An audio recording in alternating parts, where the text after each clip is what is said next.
Let me welcome Raja Gargur, Director of Royal Automobile Museum of Jordan, in today's interview. Welcome. Can you tell us more about Royal Automobile Museum and what are the key magnets for tourism? What can someone experience by visiting this museum? Depending who that person is, because I think we have three important experiences.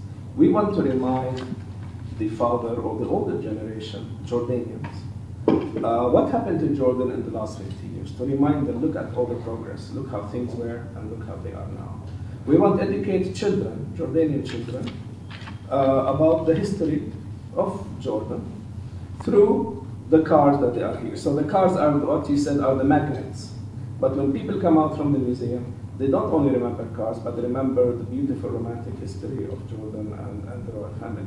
And this is what I want these children to learn who was the first king of Jordan, who was his grandfather, who was the second king. I want them to learn a bit of Jordanian history through the cars. The third thing is I want to give an idea to the tourists about the contemporary history of Jordan and about the royal family.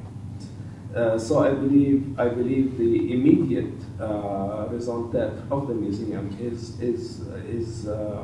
to give a positive experience, to teach a bit about contemporary history.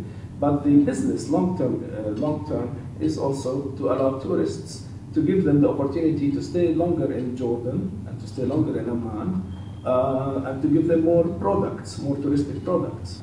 Last year in Italy, in Modena, we met as the World Forum for Automotive Museums, and we invited all the directors of the world museums to come to Jordan next year, and they happily accepted the invitation. So now we are proud that Jordan is hosting the next World Forum for Automotive Museums. Now that means that the directors will come from all over the world, and that means we will get press releases all over the world. So by promoting the museums, we are also promoting Jordan. What are some of the most valuable pieces this museum has?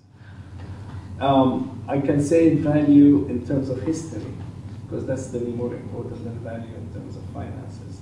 So value in terms of history, we have very important cars. The first car that His Majesty King Hussein learned how to drive on, the car that took him on the coronation in 1953 after his father passed away. We have the car that His Majesty King Abdullah II used for his coronation with Her Majesty Queen Rania. We have a car that King Hussein, they had attempted assassination on his life. We have cars, the Mercedes 300 SL Gullwing, that basically started the motorsports events in Jordan in 1955.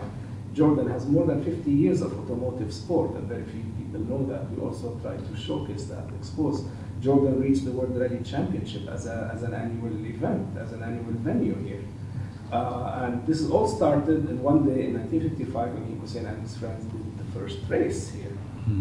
So there's a sporting element to that as well. These are the very important cars that I'd like to